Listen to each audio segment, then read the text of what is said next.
Hey guys, what's going on? I wanted to make this video to talk about the controllers of this generation, which one's the best, the pros and cons between the Xbox One, the PS4, and the Wii U. Maybe you're on the fence about getting a system, and you want to know a little bit about the controllers. Well, that's what we're going to talk about now. So let's get started with the Xbox One.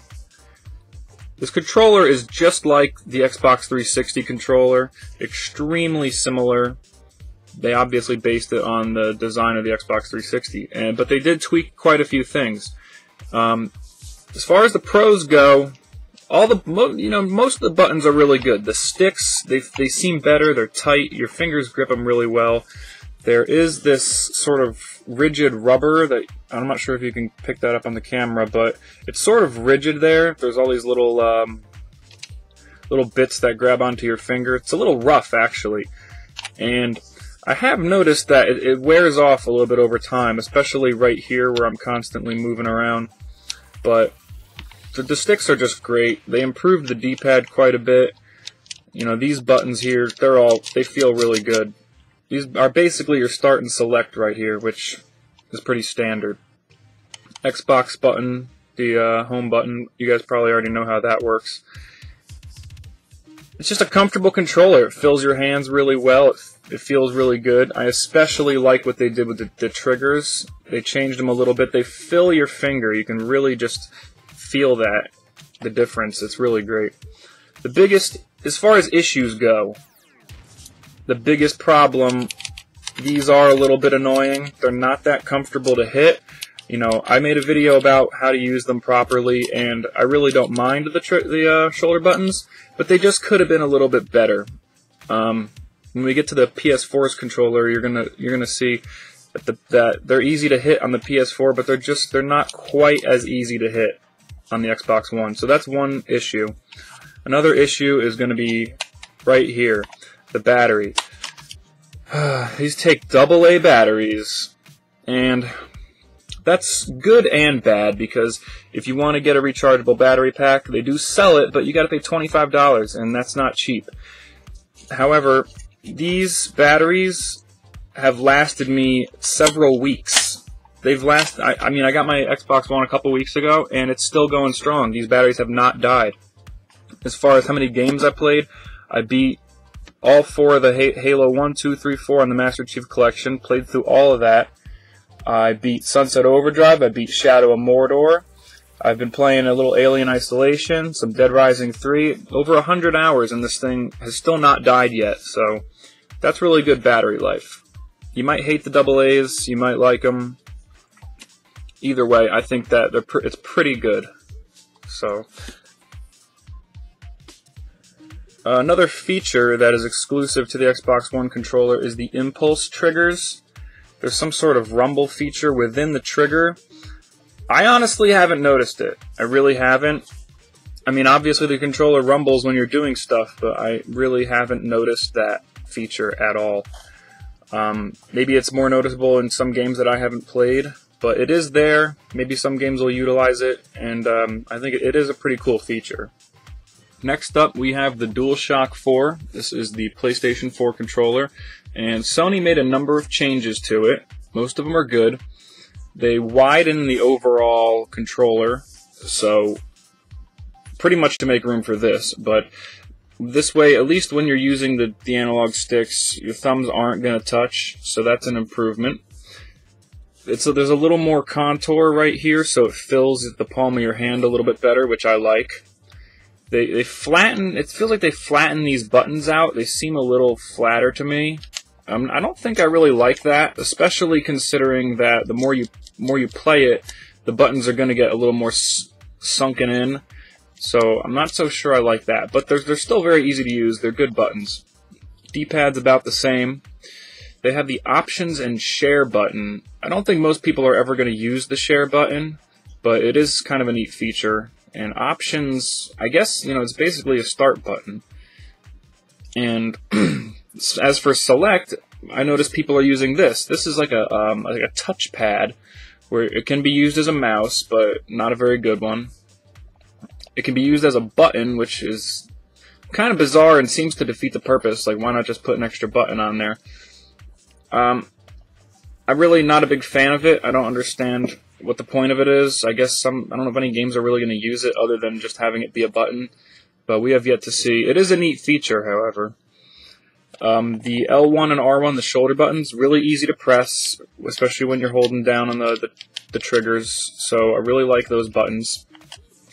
L2 and R2 are a big improvement from the PS3, because look at how they have that. It's got that angle that it wants to hug your finger, so it's almost a trigger, but not quite.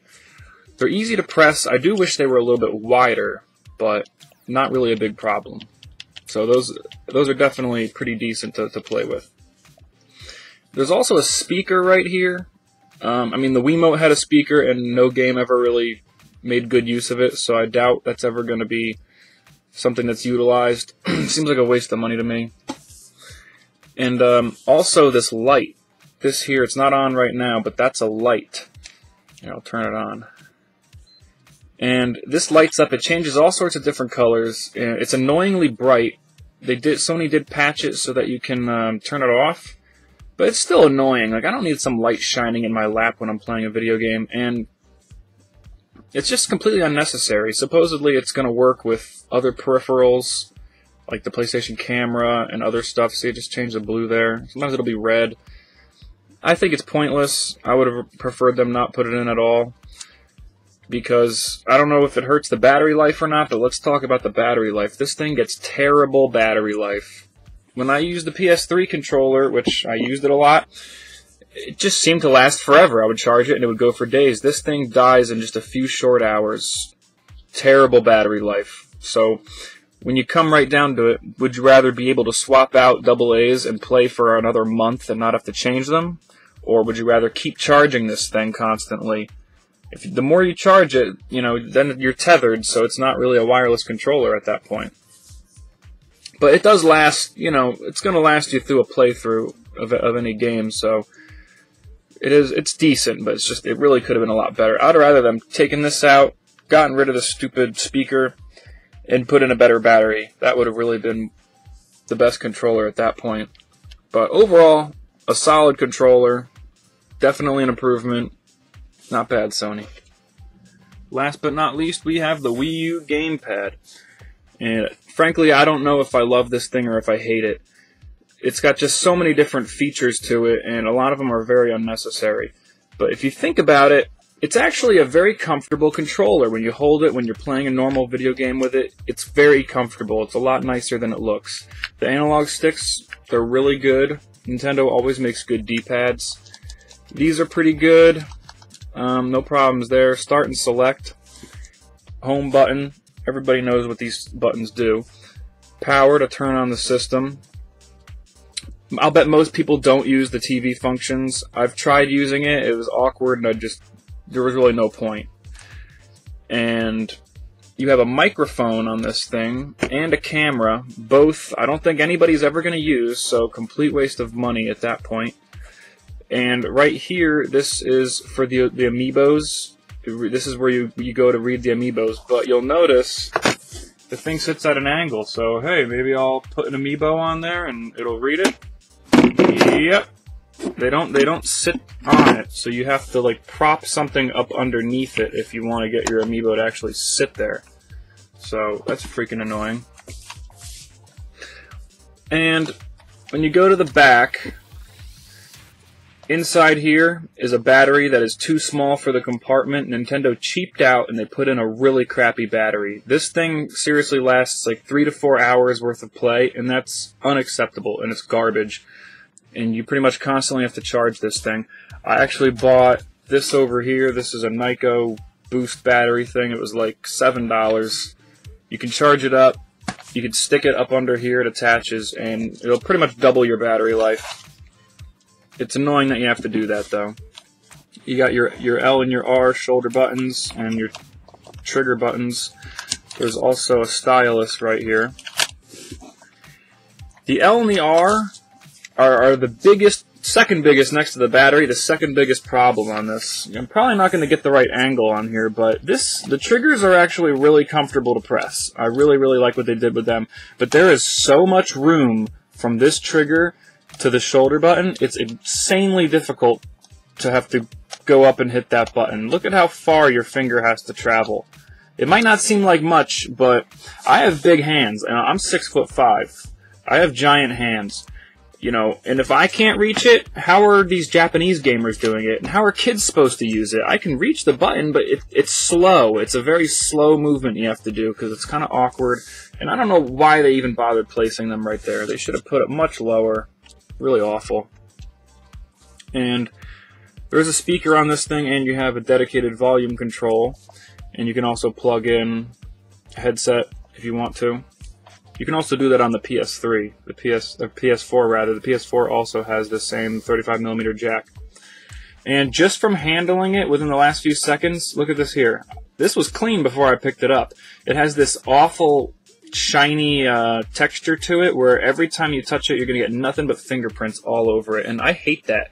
They do it with the consoles now, and it's just disgusting. Like, why do you make it out of a material that's not going to do that?